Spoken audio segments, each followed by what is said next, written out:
And there's been a lot of cases of that. But they're trying to change the perception that I see court cases every day in the news where cops are beating someone with a billy club, so they raise their arm just to block the blow. That is assault. You are to say, please break my jaw for no reason. Please, I worship you. You are my king. You are my Lord. You are the government. I appreciate your call.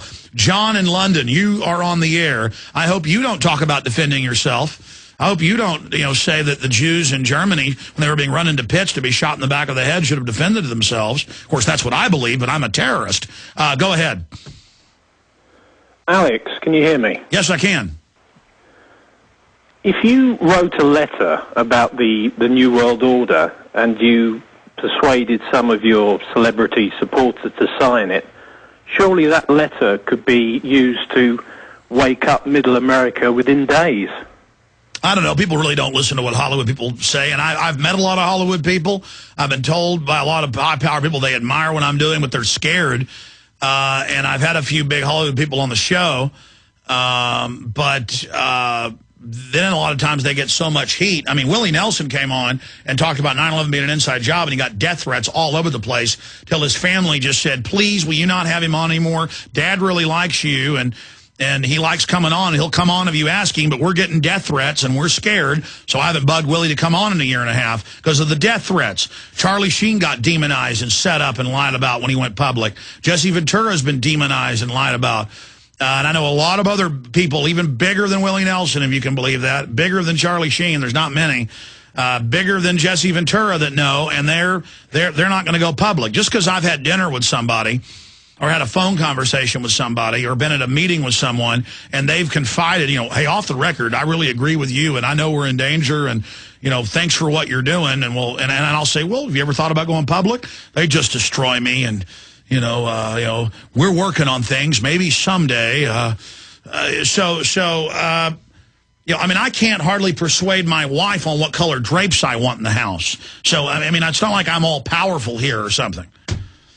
Well, if you wrote it, I'm sure that some of them could be persuaded to sign it, and they would have safety in numbers as well, wouldn't they? Well, now, that's been discussed behind the scenes, and I've actually tried what you're talking about, and the people just chickened out and said no. I was thinking it would be like Charlie Sheen's letter to the president, but giving the full picture. Well, Charlie Sheen is not an angel. None of us are. And it's because he is a maverick and an original person. And the things the media talks about are exaggerated in a very small part of who he is. Because I know him very well. We're really good friends. Spent a lot of time with him. But look at what they did to him. And then he was told, people involved with a production to make a movie about 9/11 were told, a high-powered producer was called, and told, your children aren't going to be safe if you do this. They were called by a military officer. In fact, they were called by a general. And they were told, your children are not safe if you do this. I'm just here to give you a warning. I'm not threatening your kids, but your kids are going to be targets. And then you saw Bill O'Reilly get on the news and say, Charlie Sheen, you're not going to make it. Something bad's going to happen to you. Just like a mobster, he said, you understand me, son? You don't make this movie. And even other news said, my God, it was like a mafia threat. And then I said I couldn't talk about it because I was asked not to talk about it. Mark Cuban separately was going to fund a theatrical release of a, loose change, big budget film. And then the FTC, Federal Trade Commission, called him and emailed him, and this came out in the New York Times, and said, listen, we're going to prosecute you if you don't drop this film. And Mark Cuban did drop it. He just said, listen, I just put out controversial stuff, and I'm not even, I'm not going to do this. And they still indicted him. This came out in the New York Times a year after I couldn't talk about it. I just said he was threatened. This is in the New York Times. And they indicted him for something like $400,000 trade, which the guy's worth like $5 billion, $6 billion. It was nothing. It was an auto trade. They claimed it was insider trading. Even when he backed off, they said, doesn't matter, indict him. And he said, I'm not going to plead guilty to this. I didn't do this. And so,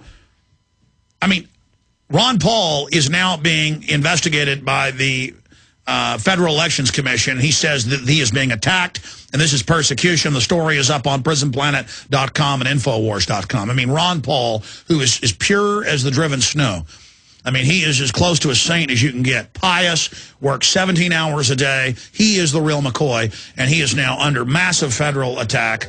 I haven't even gotten to that yet today. I get death threats. I mean, ladies and gentlemen, this isn't a game. But I understand your point, John. We need scientists and Nobel laureates and people in the establishment to get past their fear and come out. They can't stop us all.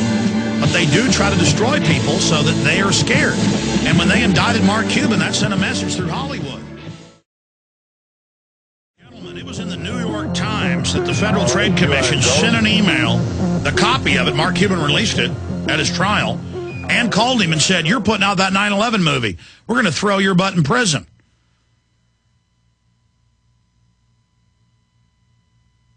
I mean, that's what goes on in this country. That's how criminal these people are. And now they're going after Ron Paul. That's coming up. And Ron Paul's scheduled to be on the show tomorrow. He was set up before this came out, but this is perfect timing. And he says in his press release that's up on prisonplanet.com and Infowars.com that this is an attack. They are totally above board. All their filings are on record. And they are getting donations at Campaign for Liberty. They're running candidates all over the country that are winning in the primaries. They are the real Tea Party. And here comes the mafia, the Chicago mob. And, you know, Mayor Daley saying, you Americans don't get to have guns and you don't get to elect who you want because I'm the mob boss. Is that clear there? That Ron Paul ain't going to do nothing. This is our country now. The banks is in here and they're taking over. Okay, that's enough. I'm going to shut up now. Let's go ahead and talk to Tim in Jersey. Tim, you're on the air. Welcome. Hey, Alex. I just wanted to first say great job on the Opie and Anthony show. That probably that got out to a lot of people. Yeah, they got millions and millions of listeners. Thank you. Yes, it was very well done. But I wanted to say I did attend the G20 Summit. I was able to get across the border. I had to lie, but anyway, I was there Sunday, and I attended the protest. It was completely peaceful, and we ended up marching, and I ended up in the Queen and Spadina 10 that they literally came and surrounded on all four streets and started marching in and had like innocent pedestrians. They had penned us in for 4 hours in the rain with never any warning to disperse. Luckily, my friend and I convinced them that some of the cops on the front line, I talked to them. Some of them were like, yes, we are riot police. We are trained to stay here. We can't do anything. I'm like, so you're just following orders. But then, luckily, a cop medic in the back, somehow we told them we were just going to a concert. She was able to bring us out in the line, and we showed our IDs, and she's like, so you guys aren't professional protesters, right, coming from the States? We're like, no. She's like, okay, then you can leave. And they came in and were targeting people who were protesters, and it was very frightening.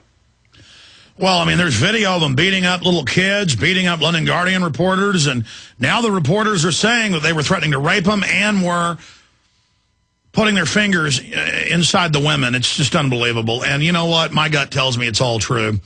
The reporters that are saying this look very credible, sound very credible. And, I mean, I just can't believe there are men that are like that. I mean, what are men doing strip searching women to begin with? In fact, did you guys find that video I asked for earlier, woman strip search by police? If you go to YouTube, there's a bunch of them, but there's one where she's just screaming, and they're just grabbing her breast and grabbing her. It's extremely powerful. It's extremely powerful. But this is all part of the humiliation. We know where this goes. We know when you militarize police, they then see the public as their enemy. They begin waging war against us. Tim, I appreciate your call. Let's go to Joe in Texas. You're on the air, Joe. Hello, Alex. Hey, buddy. Hey, Alex, I just called, sir. I know the subject is on the G20. No, it's on everything. It's on everything. Well, Alex, I know how you document everything, brother, and I just had an article real quick that has to do on the gun sales. I'm a gunsmith, as I talked to you before. But there's an article here that it just states quickly, some in law enforcement continue to feel a pinch. Sheriff Dave Medlin in Oldham County, Texas, has stated that ammunition availability continues to be a problem. He says, I am still seeing ammo shortages from the retail stores in the Amarillo area, and I'm having difficulty in replacing my existing stock on training and duty ammo. Oh, yeah, because the government's buying up most of the ammo. They're not allowing foreign ammo in, and there are ammo shortages everywhere, and ammo's more than doubled in the last year and a half. But that's the good news, because it's not just the shortages from manufacturing or the military buying it. The citizens are buying it up. Last time I checked, 18 million guns have been sold since Obama's in. I'm sure it's got to be 20 million by now.